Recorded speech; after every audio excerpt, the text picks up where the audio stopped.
Bom dia, boa tarde, queridos irmãos. Aqui é Jorge Campos. Nós vivemos num ponto de viragem crucial na história da humanidade. As coisas que estão a acontecer à volta do mundo e que estão para acontecer são importantes não só para o mundo, mas para as nossas vidas e para a obra de Deus.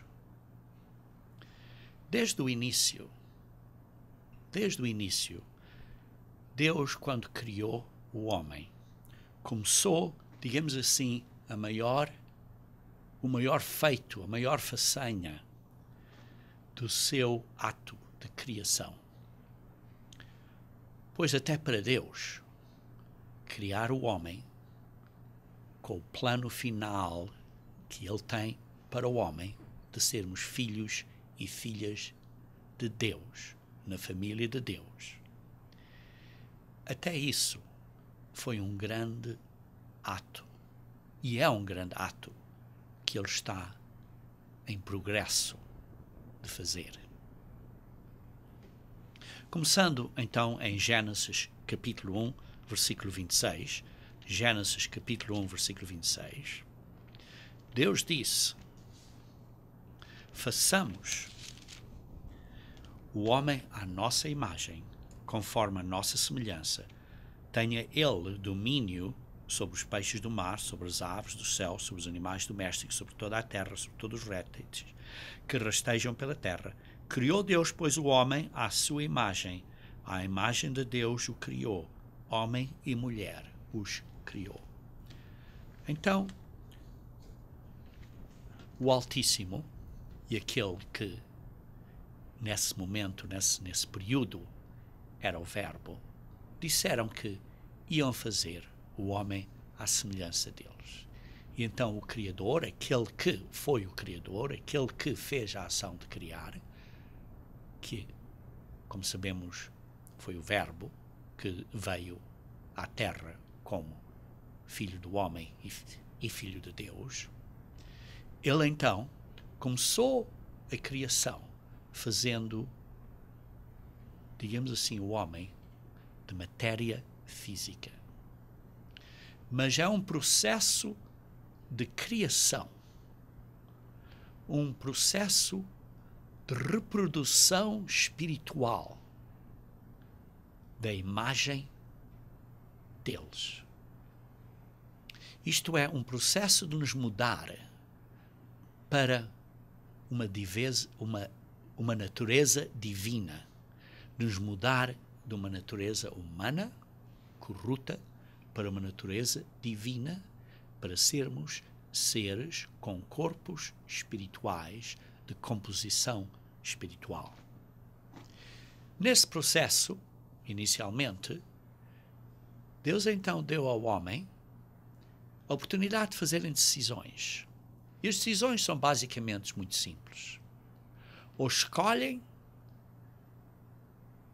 a obedecer ao que Deus diz que é correto e é certo e é bom para eles, ou não escolhem isso, mas escolhem, em vez disso, a sua própria decisão do que é certo e do que é errado.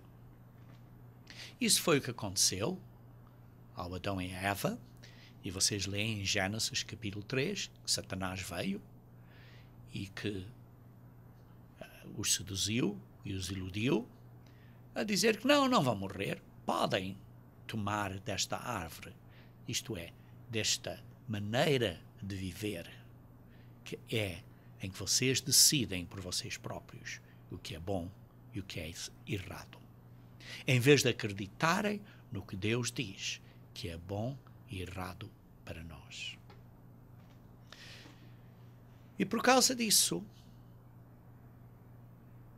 o Adão e a Eva foram expulsos do jardim do Éden e, de uma maneira geral, o homem tem estado expulso desta oportunidade de termos e recebermos o Espírito Santo, porque, ao fim de contas, a árvore da vida simbolizava o Espírito Santo. E por isso, por estes 6.000 anos, o homem tem estado, digamos assim, afastado de Deus por causa da decisão do Adão e Eva e da decisão que todos nós fazemos, que não obedecemos às leis de Deus. E por isso, exceto aqueles que Deus chama, vê-se aqui em João 6, 44. Em João 6, 44, em que diz: ninguém pode vir a mim a não ser que o Pai o chame. Vejam aqui, João 6, 44. João 6, 44. Diz assim: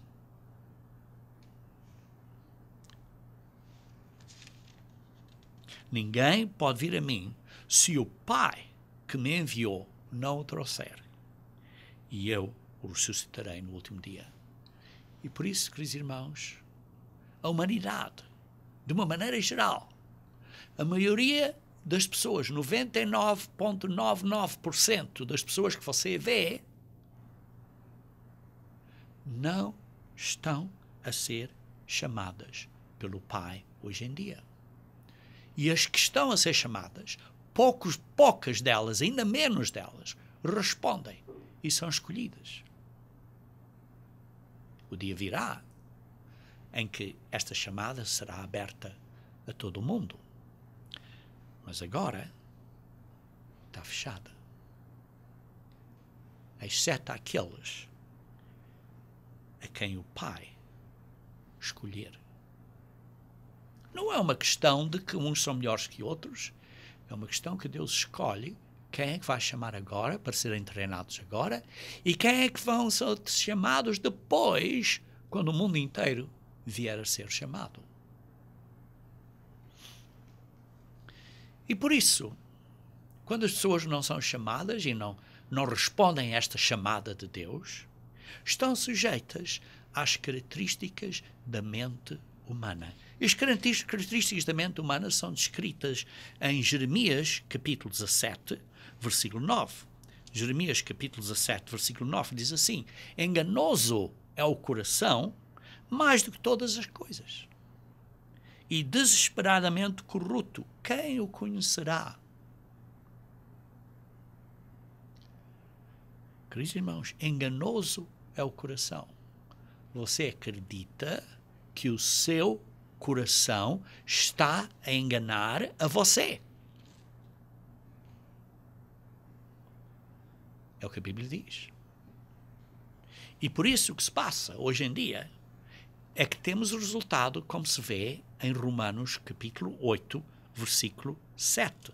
Romanos 8, versículo 7. Romanos 8, versículo 7, que diz muito simplesmente: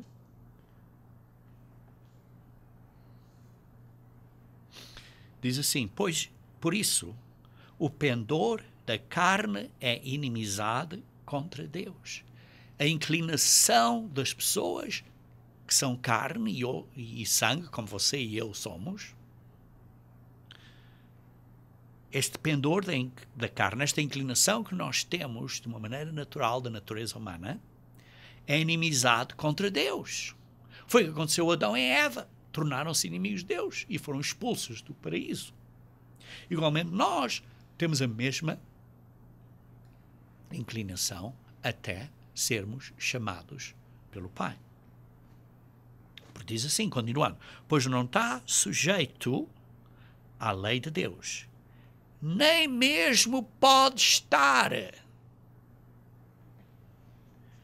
Queridos irmãos, nós, com a nossa mente, de uma maneira natural, somos inimigos de Deus. Mas Deus tem um plano para nós e para mudar isto tudo. Tem um plano para mudar esta nossa maneira de pensar, esta nossa natureza natural, para vir a ser uma natureza divina. Tem um processo. E esse processo é representado, muito simplesmente, por um período de 6 dias de trabalho e um 7º dia de descanso. Perdão, noutras palavras, Deus deu ao homem 6.000 anos. E nestes últimos 6.000 anos, digamos assim, 6 dias mileniares, temos estado a seguir um caminho do homem. Mas estamos à espera do sábado, do 7º dia, o dia do descanso, em que vai haver um descanso, porque o homem vai aprender nesse dia, nesse último milénio, vai aprender a viver como Deus quer. Vai mudar, vai transformar, Deus nesse milénio vai transformar a mentalidade da humanidade. Para começarem a pensar mais de uma maneira divina e não de uma maneira carnal, não com o pendor da carne. E vejam por isso em Hebreus capítulo 4, Hebreus capítulo 4, começando a ler do versículo 4, vê-se assim: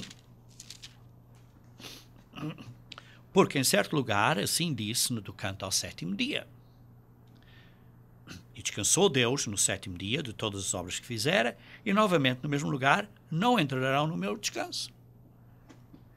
Ora, queridos irmãos, se simplesmente está a falar de um dia de semana, pessoas podem descansar ao fim de 7 dias, ao fim de 6 dias, no 7º dia. Mas está aqui a falar de algo futuro. Não entrarão no meu descanso. Visto, portanto, diz assim no versículo 6, que resta entrarem alguns nele, nesse dia de descanso, e que por causa da desobediência não entraram aqueles aos quais anteriormente foram anunciadas as boas novas.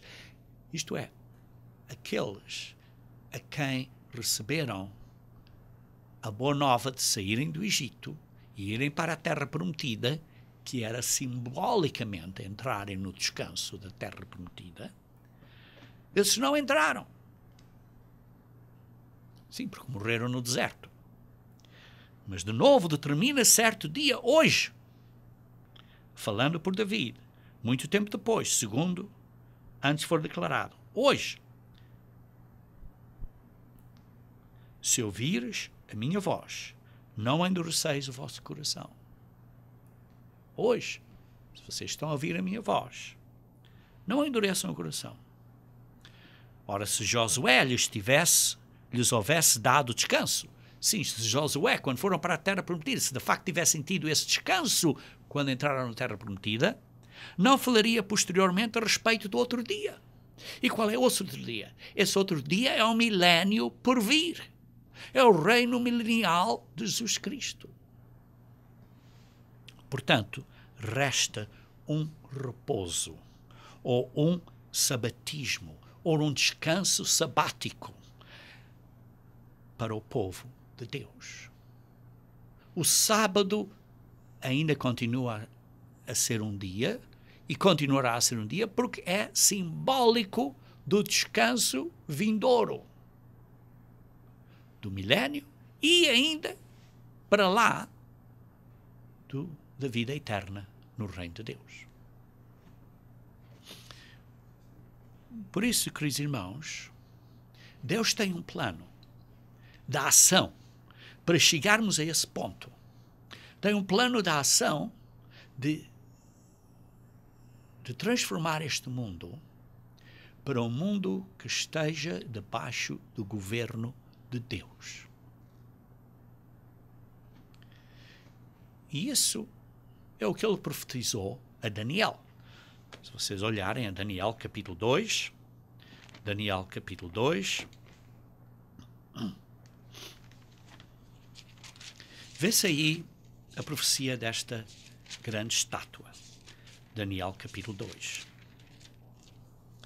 E nessa estátua vê-se em que tinha uma cabeça de ouro, vê-se aí no versículo 32, o peito e os braços de prata, o ventre e os quadris de bronze, as pernas de ferro, os pés em parte de ferro e em parte de barro. E quando estavam olhando, uma pedra foi cortada sem auxílio de mãos, versículo 34, e feriu a estátua nos pés de ferro e de barro e os esmiuçou. E depois ele explica o significado, a dizer que tu, ó rei, és a cabeça de fino ouro. E depois explica que isto está claro, era o Império Caldeu, ou da Babilónia, que existiu de cerca de 625 a 538 a.C. E depois disso veio outro império, diz assim no versículo 39, depois disso levantará outro reino inferior ao teu, e esse foi o Império Persa, que existiu entre 558 a 330 a.C., e um terceiro reino de bronze, o qual terá domínio sobre toda a terra. E esse Império de bronze foi o Império Grego, iniciado por Alexandre o Grande, e depois teve 4 divisões, desde 33 a.C. até 31 a.C. Essas 4 divisões é referida como 4 cabeças, em outra profecia, em Daniel 7.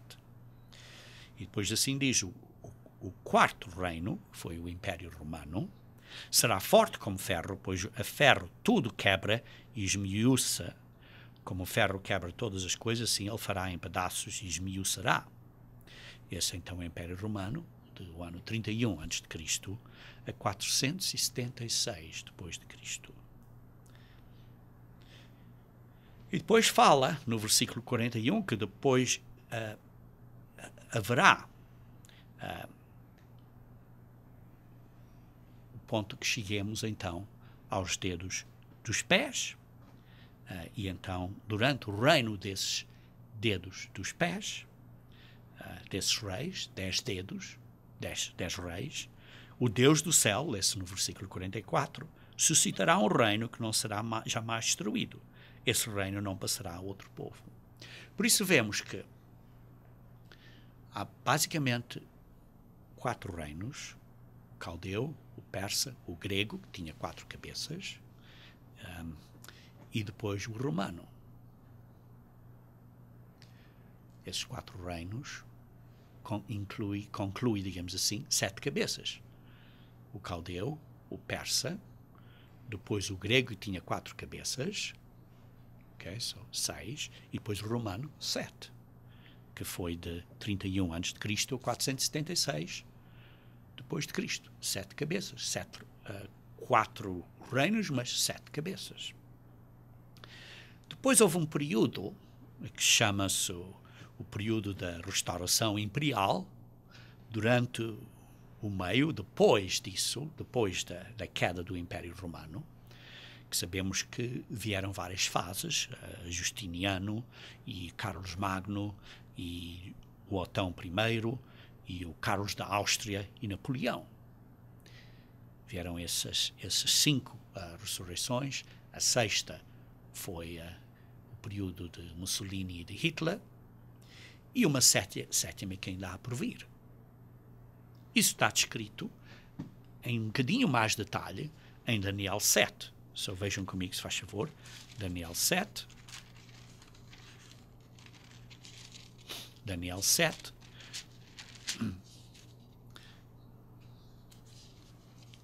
Está aqui a falar desses 4 animais, que são esses 4 reinos que eu falei.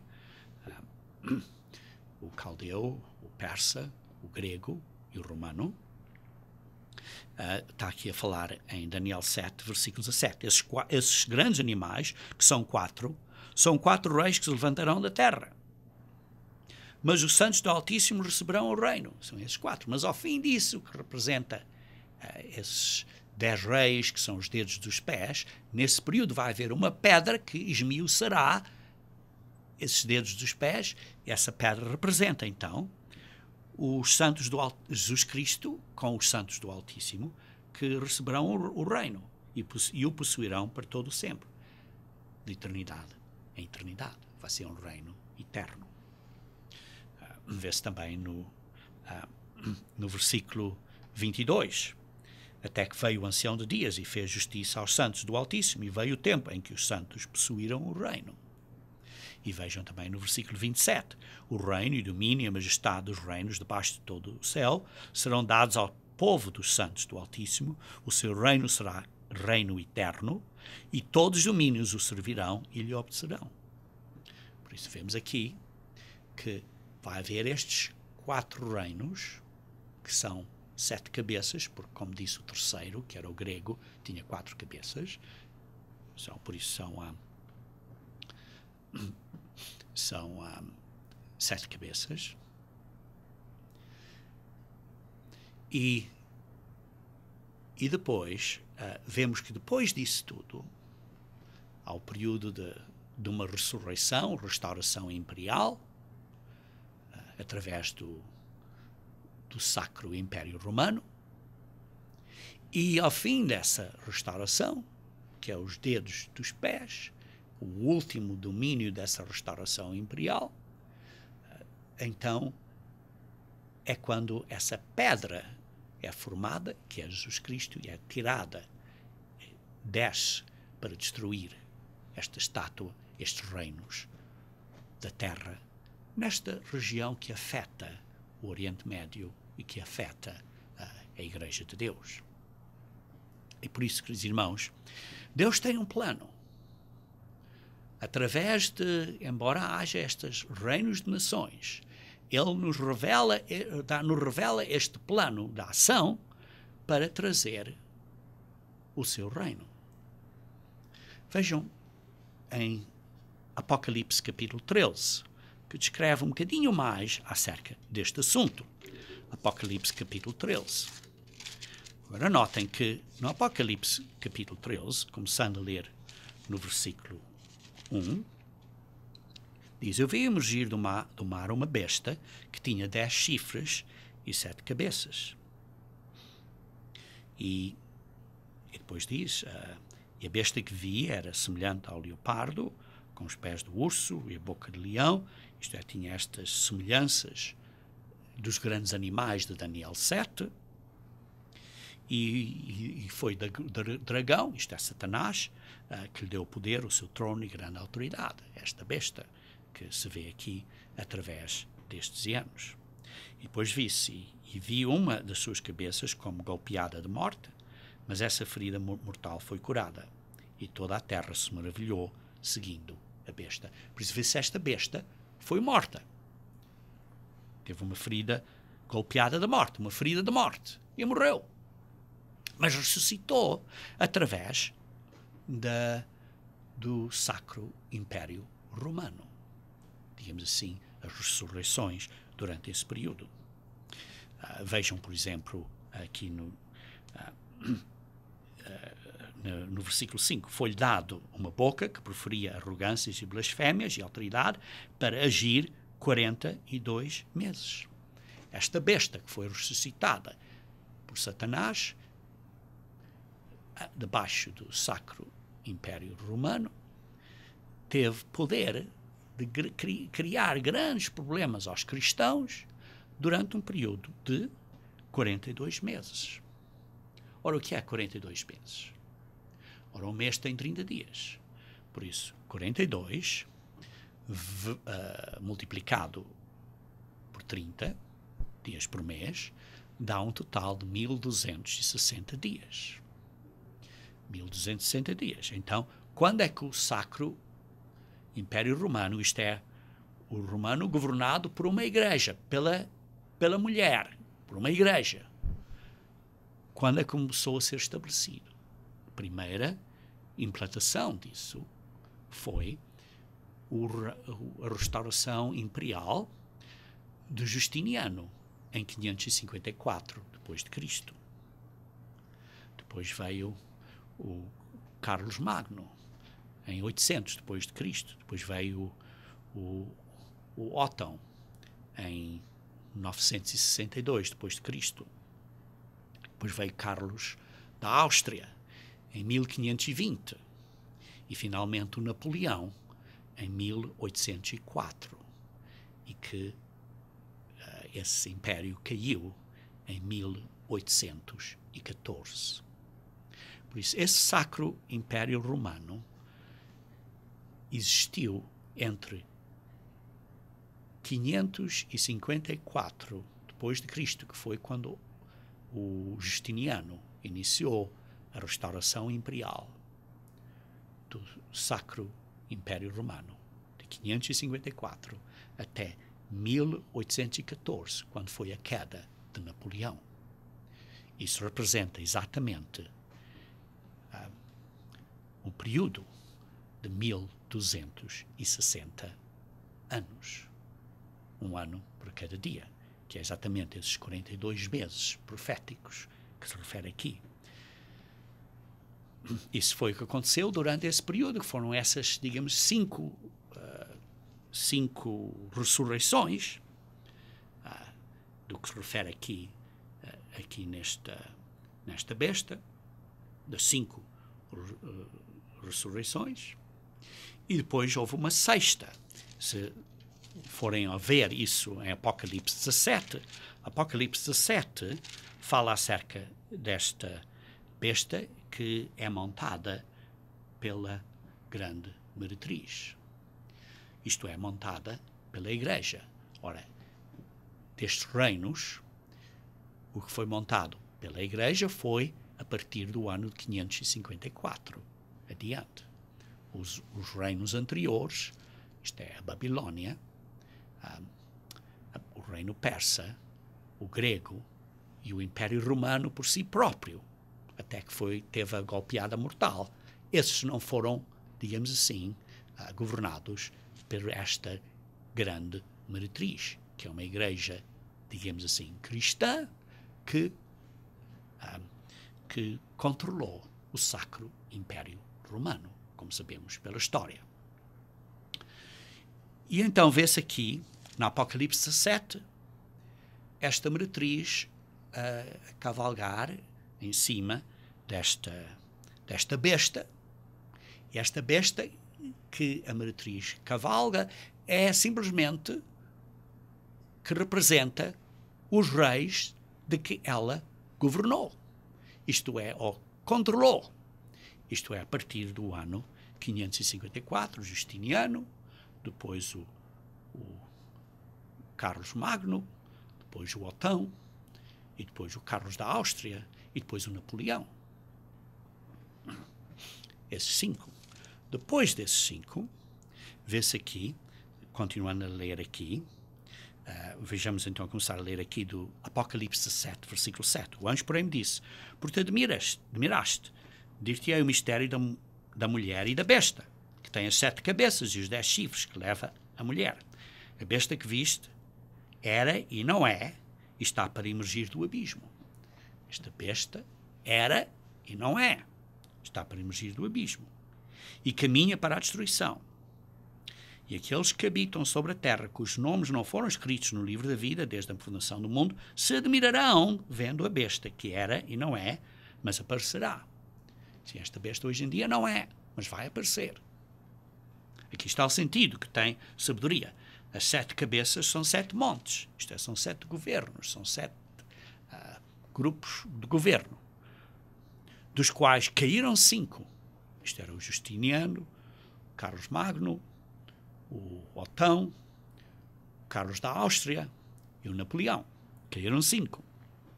Um existe, ou existia, quando esta escritura foi entendida pelos ministros da Igreja de Deus. Isto foi durante o período de Hitler e Mussolini. Essa foi a 6ª, que existia nesse período, quando esta profecia foi entendida. E ainda o outro não chegou. Ora, esse reino hoje em dia já parou, e agora estamos no período entre o 6º e o 7º, à espera do 7º, da 7ª cabeça, vai ser este reino final, com estes 10 chifres. Diz assim, no versículo 12, diz assim: os 10 chifres que viste são 10 reis, os quais ainda não receberam o reino, mas recebem autoridade como reis com a besta durante 1 hora, ao fim. Esses 10 representam a mesma coisa que os 10 dedos dos pés de Daniel 2, que quando Jesus Cristo vier vai destruir.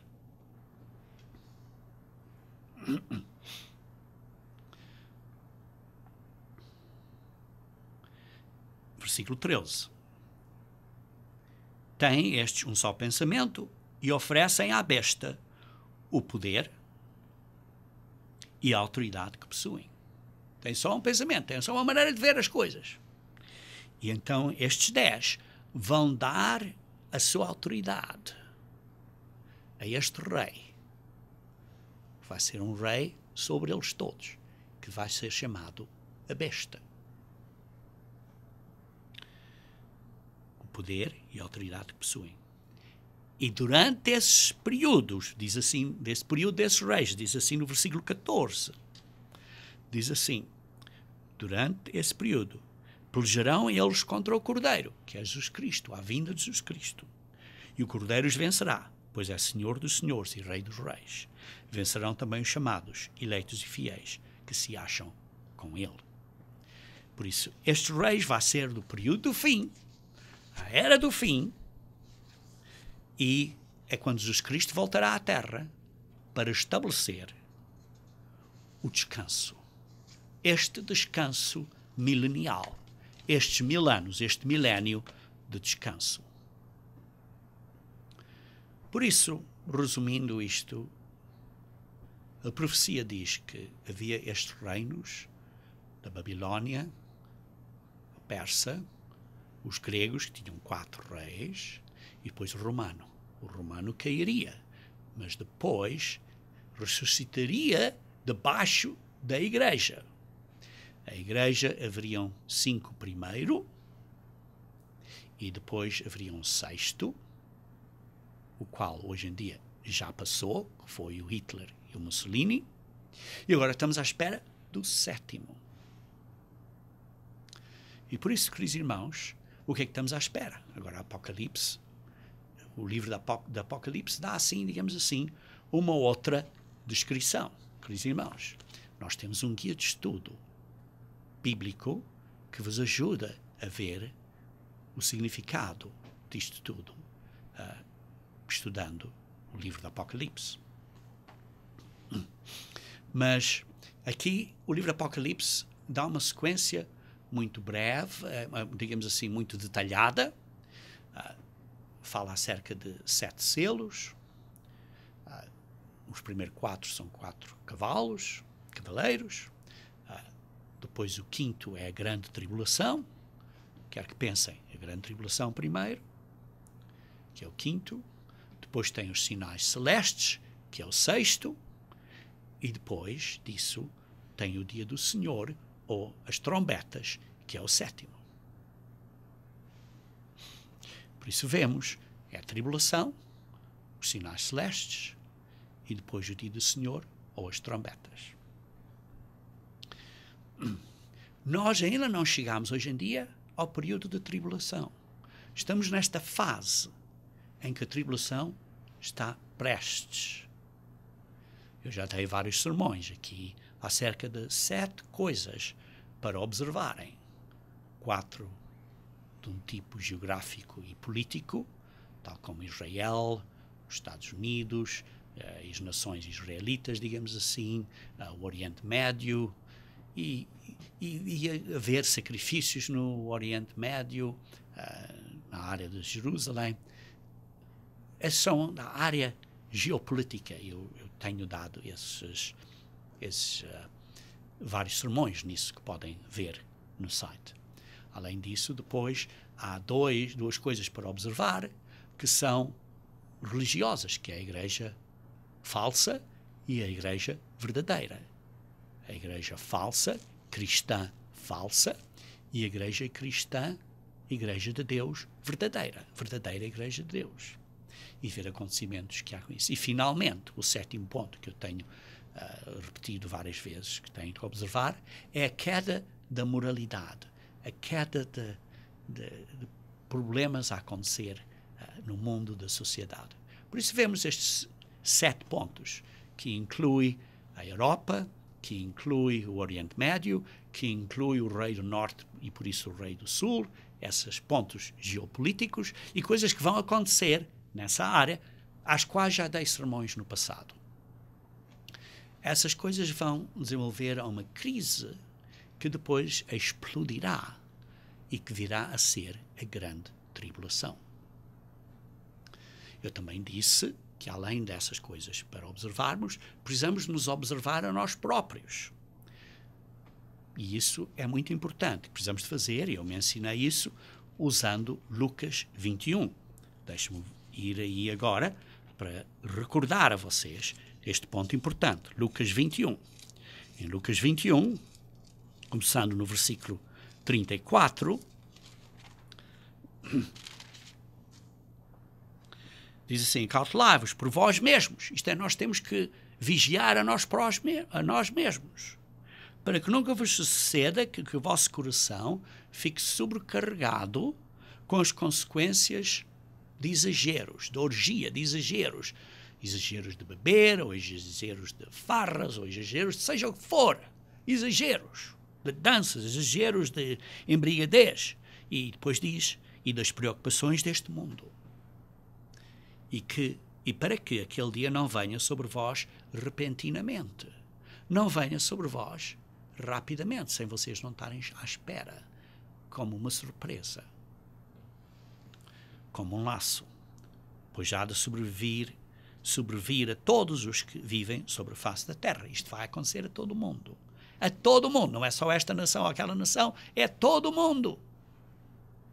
E depois diz no versículo 36, vigiai, pois, a todo tempo, orando, vigiar e orando, pedindo a Deus para nos ajudar a ser melhores pessoas, para termos cuidado na maneira que fazemos, para estarmos sempre num bom relacionamento com o Pai e com os irmãos, para estarmos reconciliados, para que possam escapar todas essas coisas que têm de suceder. Não é escapar para poupar a minha carne, mas escapar porque, ao fim de contas, quem não escapar vai morrer. E não é só a vida física, mas escapar também para estarmos espiritualmente prontos para podermos escapar do lago do fogo. Para sermos salvos, precisamos de estar prontos.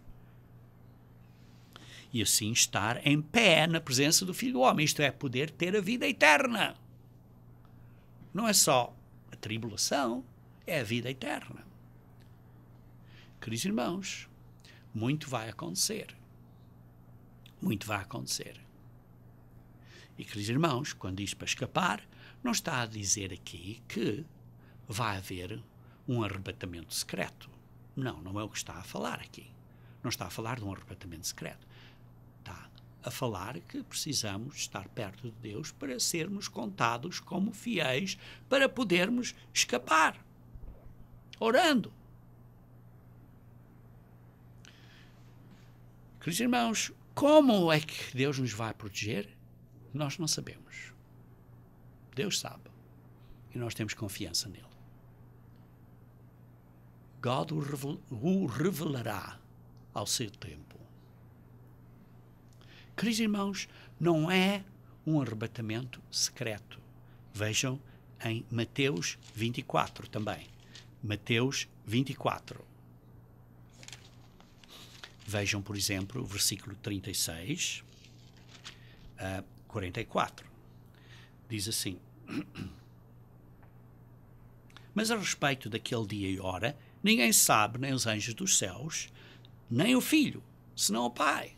Ninguém sabe. Por isso, queridos irmãos, não estejam a tentar pôr datas e coisas, porque não dá futuro. Sim, você pode, digamos assim, se você quer ter ideias e cenários, mas não faça disso um grande ponto de importante, porque você não sabe. E qual cenário você tente desenrolar na sua cabeça, provavelmente é capaz de estar errado, porque diz aqui, nós não sabemos quando será. Pois diz assim no versículo 37, pois assim como foi nos dias de Noé, também será a vinda do Filho do Homem. Porquanto assim como nos dias anteriores ao dilúvio, comiam e bebiam, casavam e davam-se em casamento, até ao dia em que Noé entrou na arca.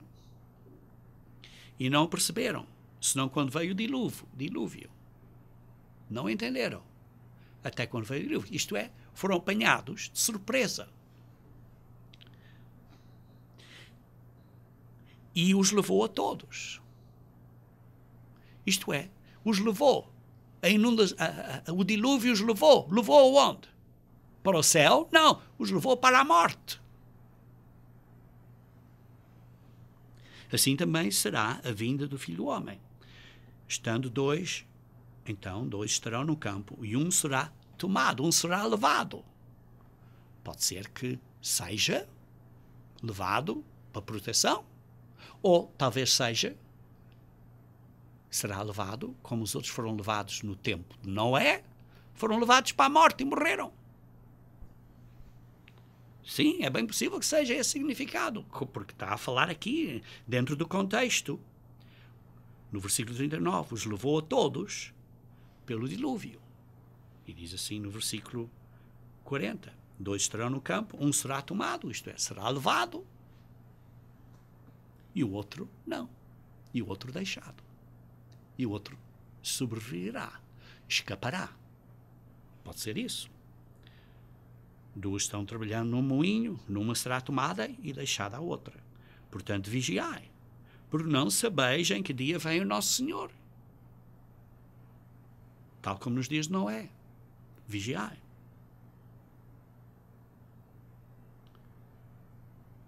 Queridos irmãos, precisamos de estar prontos, estar sempre preparados. E não é preparados fisicamente, é espiritualmente. Espiritualmente é que é importante, irmãos. Não é uma questão de ter comida adicional na casa. Às vezes pode ser que tenha um bocadinho mais de comida aqui ou outro. Mas o importante é a preparação espiritual. O importante é a preparação espiritual. E precisamos de observar os acontecimentos. Porque vejam, no Mateus 24, no mesmo capítulo, no versículo 21, diz assim: porque nesse tempo haverá grande tribulação, grande problema na terra, como desde o princípio do mundo até agora não tem havido e nem haverá jamais. E não tivessem aqueles dias sido abreviados, ninguém seria salvo. Mas por causa dos escolhidos, tais dias serão abreviados. Os dias são abreviados para nem não morrer todo o mundo, para os escolhidos haver sobreviventes. Vejam também no versículo 29. Logo em seguir à tribulação daqueles dias, o sol escurecerá. Por isso, Apocalipse fala aqui de haver uma grande tribulação. Comparando esta grande tribulação com os acontecimentos dos reis, entendemos que a grande tribulação vai ser o reino, digamos assim, da besta. Destes 10 reis que deram o reino à besta. E o reino do falso profeta, nesse período. Mas depois da tribulação, que vai ser encurtada, em seguida à tribulação daqueles dias, o sol escurecerá, a lua não dará a sua claridade, as estrelas cairão do firmamento e os poderes dos céus serão abalados. Uma vez mais, lembra-se, é a tribulação depois dos sinais celestes. A tribulação depois dos sinais celestes. E depois disso, ele enviará os seus anjos com grande clangor de trombeta. E depois são os dias das trombetas. Temos aqui tribulação, sinais celestes, trombetas. Portanto, entendemos isso. Tribulação, que é o 5º selo, sinais celestes, que é o 6º selo, e as trombetas, que é o 7º selo. Vejam em Joel, capítulo 2. Joel, capítulo 2. Daniel, Oséias, Joel, capítulo 2, versículo 31.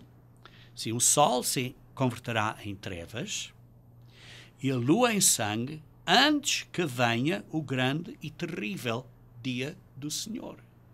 Pois, como disse, tribulação, depois dos sinais celestes, que é aqui diz aqui, o sol se converterá em trevas e a lua em sangue, antes que venha o grande e terrível dia do Senhor. Queridos irmãos, não estamos a falar da lua de sangue, de eclipse que vai acontecer, por exemplo, este ano e que aconteceu o ano passado. Está a falar de sinais celestes enormes, milagrosos. Diz assim, o sol se converterá em trevas e a lua em sangue. Vai haver grandes sinais celestes depois da tribulação. Nós ainda não chegamos à tribulação, queridos irmãos. E depois dos sinais celestes, vem o dia do Senhor, que é as trombetas.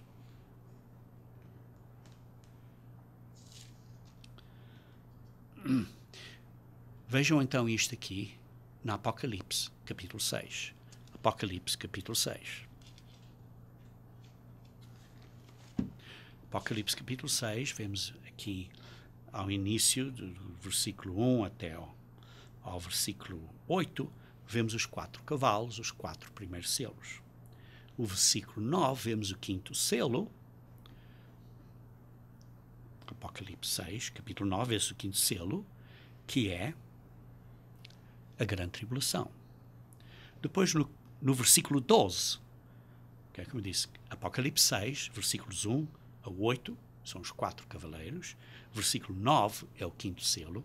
E versículo 12 é o 6º selo, que é os sinais celestes. Que é um sinal de Deus a dizer que ele vai começar a intervenir na terra. Uma intervenção dele. E diz assim, o sol se tornou negro como um saco de crina, a lua toda como sangue, as estrelas do céu caíram pela terra como uma figueira, quando abalada do vento forte, as estrelas do céu. E o céu recolheu-se como um pergaminho quando se enrola. Então todos os montes e ilhas foram movidos do seu lugar. Queridos irmãos, isto é coisa gigantesca, milagrosa. Os reis da terra, os grandes, os comandantes, os ricos, os poderosos, e todo escravo e todo livre, se esconderam nas cavernas e nos penhascos dos montes. E disseram aos montes e aos rochedos, cai sobre nós e esconderai-nos da face daquele que se assenta no trono e da ira do Cordeiro, porque chegou o grande dia da ira deles. Deles. Isto é do Altíssimo e daquele que era o Verbo, mas que agora é conhecido como Jesus Cristo, o Cordeiro de Deus. Chegou o grande dia da ira deles. Queridos irmãos, a ira de Deus vai agora começar, que é representado pelas trombetas, pelas 7 trombetas.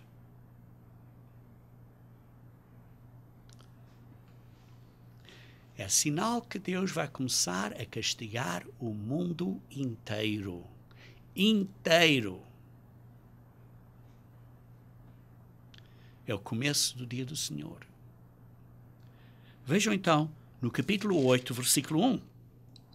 Quando o Cordeiro abriu o 7º selo, houve silêncio no céu há cerca de meia hora. Então vi os 7 anjos que se acham em pé diante de Deus e lhes foram dadas 7 trombetas. E então aqui é os eventos, os acontecimentos das 7 trombetas.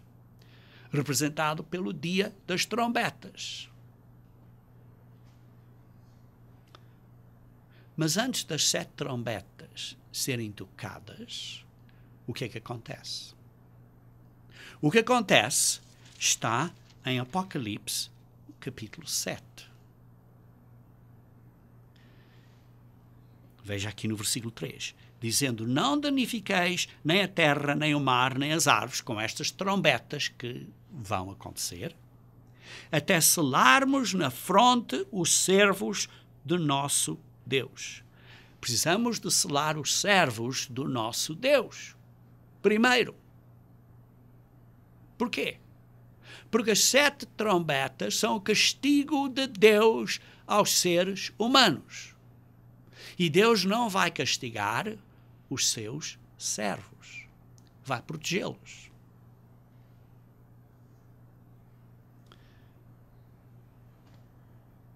Mas a pergunta que você pode fazer é, mas não estavam alguns já protegidos? Sim, alguns estavam protegidos. Parte da igreja foi protegida antes da tribulação. Podem ler isso em Apocalipse 12, como será, eu disse há pouco, não sabemos. Mas Deus diz que alguns vão escapar.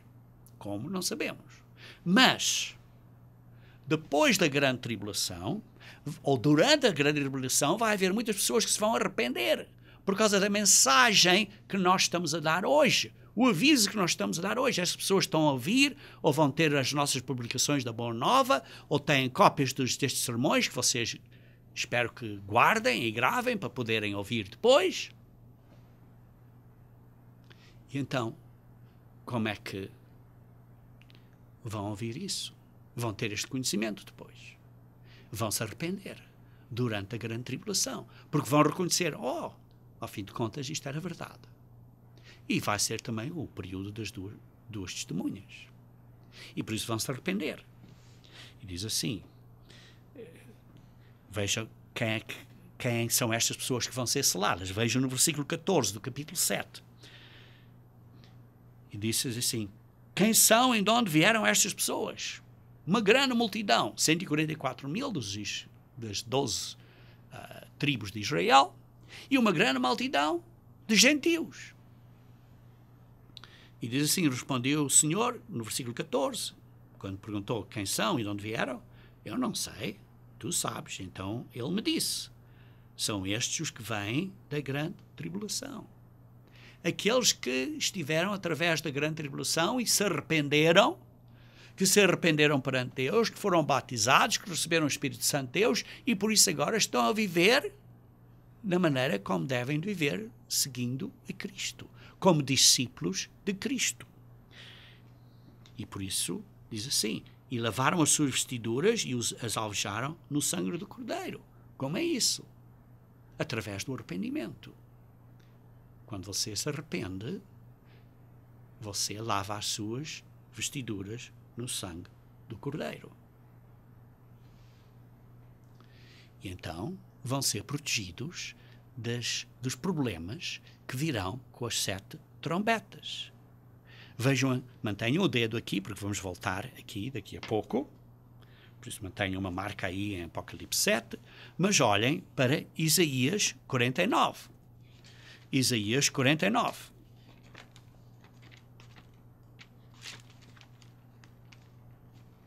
Isaías 49. Começando no versículo 8.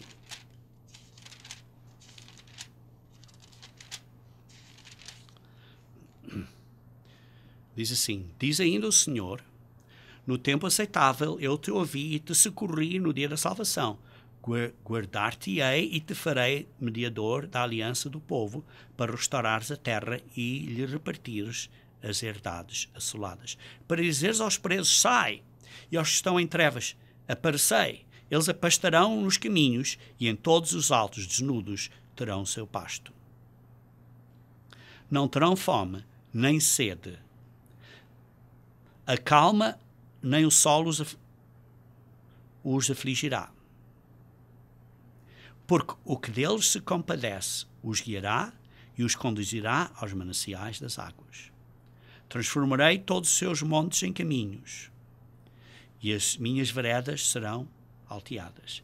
Eis que estes virão de longe, e eis que aqueles do norte e do ocidente e aqueles outros da terra de Sínim, isto é do sul, da África e de outras áreas, da Europa e das ilhas, virão de todas as partes.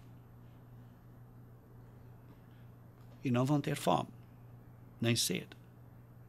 E que vai-lhes ensinar o caminho. Diz assim, transformarei os seus montes e os seus veredas são alteadas, vão ensinar o caminho de Deus. E vão voltar. Que é, digamos assim, ao segundo Êxodos. Voltarão. Vejam então aqui no versículo 10, diz, não terão fome nem sede. A calma nem o sol os afligirá. Porque deles se compadece os guiará e os conduzirá aos mananciais das águas. Leiam, continuando então, em Apocalipse, capítulo 7. Apocalipse, capítulo 7, versículo 16. Diz assim: jamais terão fome, nunca mais terão sede, não cairá sobre eles o sol nem ardor algum físico. Pois o cordeiro que se encontra no meio do trono os apacentará e os guiará para as fontes da água da vida. Vemos aqui o paralelo com Isaías 49. Estas pessoas que saíram da grande tribulação vão ser protegidas durante o castigo de Deus e vão ter uma grande esperança. Queridos irmãos, você não precisa de ter medo da ira de Deus. Se você se arrepende e se pessoas vão pela grande tribulação, mesmo após a grande tribulação, os acontecimentos que vão seguir, que são as 7 trombetas, se você está arrependido, está a seguir a Deus, não vai sofrer as dores, não vai sofrer, como diz aqui, a fome, a sede, o calor que virá com as 7 trombetas.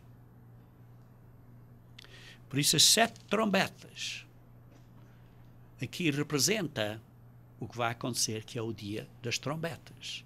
E o dia das trombetas estamos a 2 dias dele. Perdão, estamos a 2 semanas dele. Se vocês estão a ouvir este sermão na data em que eu gravei para este sábado, 2 semanas antes do dia das trombetas, neste ano. Vocês podem estar a ouvir este sermão noutro período, está claro. Mas representa as trombetas. E as trombetas estão descritas em Apocalipse, capítulo 8. As primeiras 4 trombetas são destruições na terra. A 5ª trombeta está em Apocalipse 9, que representa o poder da besta, porque recebe notícias más do norte e do oriente e vai atacar esse grupo, talvez com produtos que vão fazer essas pessoas ficarem sem se poder mover e com muita dor. Podem ler isso no Apocalipse capítulo 9, do versículo 1 a versículo 5 e 6, etc. Diz assim, saíram esses como gafanhotos da terra, como um tipo de género de helicópteros e coisas assim, com armações, com armas, como gafanhotos da terra. E foi-lhes dado poder como o que têm os escorpiões da terra. E foi-lhes dito que não causassem dano à erva da terra, nem a qualquer coisa verde, nem a árvore alguma. Não. E tão somente aos homens que não têm o selo de Deus sobre a sua fome. Quer dizer, vai ser uns produtos químicos ou qualquer coisa que vai acontecer, que vai afetar as pessoas, mas aqueles que têm o selo, a proteção de Deus, como lemos no Apocalipse 7, esses não vão ser afetados. E depois disso foi-lhes dado esses gafanhotos, esse poder da besta que vai atacar, digamos assim, as nações do Oriente e do Norte. Foi-lhes também dado não que os matassem, e sim que os atormentassem durante 5 meses. Aqui vai ser um período de castigo que Deus permite aos homens, à humanidade. E o seu tormento será como o tormento do escorpião quando fere alguém. Naqueles dias os homens buscarão a morte e não a acharão. Também terão ardente desejo de morrer, mas a morte fugirá deles. Queridos irmãos, depois vem a 6ª trombeta, que é um contra-ataque desses, como uma tropa de cerca de 200 milhares, 200 milhões, digamos assim, 20 mil vezes 10 milhares. Isto é 200 milhões de tropas. E vão atacar. E aí vão matar 1/3 da humanidade. Vêem isso no Apocalipse capítulo 9, versículo 18. Por meio desses 3 flagelos, a saber, pelo fogo, pela fumaça e pelo enxofre, isto seria, digamos assim, talvez explosões nucleares e coisas assim, que saíram da sua boca, foi morta a 1/3 parte dos homens. Vai ser uma contra-ataque contra a besta deste grupo de nações. E vai matar 1/3 da humanidade. 1/3 da humanidade, queridos irmãos. Coisa terrível. Mas lembrem-se que aqueles que estão selados, que se arrependeram, mesmo durante a tribulação, serão protegidos. Isto é uma grande promessa que temos. E depois disso é a 7ª trombeta, que é a vinda de Cristo. Que é a vinda de Cristo. Queridos irmãos, desde o início, Deus tem um plano. Um plano para criar o homem na imagem de Deus. Inicialmente, o homem se rebelou, mas vai haver um 7º milénio em que Deus voltará de volta à Terra em nome de Jesus Cristo, pela pessoa de Jesus Cristo próprio. E Jesus Cristo vai trazer paz à Terra. Vai haver paz na Terra. Vai então mudar a natureza humana para uma natureza divina. Vai ser um processo de reprodução espiritual. O mudar as pessoas no coração e na cabeça, porque esta é a nova aliança e isto é feito através do poder de Deus, que é o Espírito Santo dele. O Espírito que vem do Pai e do Filho, é o Espírito deles que vem, e é o poder deles que vem para nós. Queridos irmãos, ele então vai mudar a mente das pessoas, que é inimigo de Deus, inimigo contra as leis de Deus. Vai mudar essas pessoas para se arrependerem e para virarem a sua vida de uma maneira que estão a começar a viver como Deus, como Jesus Cristo é, a ter a imagem de Cristo. Queridos irmãos, nós temos uma obra importante agora. Uma obra importante de preparar o povo, pregar o Evangelho ao mundo como testemunho e preparar o povo. Preparar o povo, não só nós, espiritualmente, estarmos preparados agora, mas começar a preparar o mundo para estarem prontos a ouvirem esta mensagem para que, quando a tribulação vier, terem conhecimento. Para vocês que aprenderam, outros que estão a aprender a ouvir vão distribuir esta mensagem a outros, para saberem. Porque este testemunho foi para o mundo.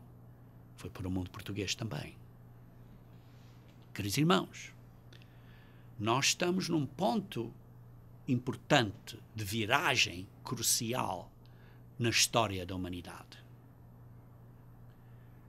Não é só uma questão de você poupar a sua própria vida física, mas é uma questão de ajudar a outros para escapar no futuro, antes do grande dia do Senhor. Queridos irmãos,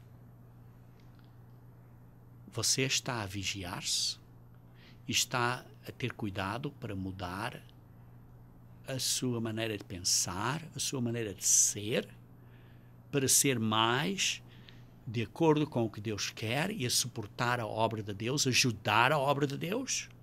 Ou você está-se a sentar com um papelinho e a ser crítico de que o ministro de Deus disse, porque às vezes, quando fala, às vezes posso dizer uma palavra aqui ou outra que esteja incorreta, de uma maneira um bocado incorreta, mas o importante é, estão a ouvir a intenção do coração, o significado do que eu estou a dizer e a pedir a vocês para se arrependerem? Estão a ouvir essa intenção? E então estão a pôr isso em prática e ajudar a outros para se arrependerem? Isto é, estamos a fazer as primeiras obras. As primeiras obras que devemos ter. Quais são as primeiras obras? As obras de reconciliação. Reconciliação para com Deus e para com outros. Estamos a trabalhar nestas obras de reconciliação para que muitos, não só nós, mas muitos, possam ser contados como entre aqueles que são prontos ou que estão numa condição certa com Deus para escaparem as coisas que estão para acontecer. Estamos a ajudar, por isso, a obra de Deus. Estamos agora a ser treinados. Estamos a mudar agora. Queridos irmãos, lembrem-se. A mensagem de Deus é a seguinte. A hora é agora.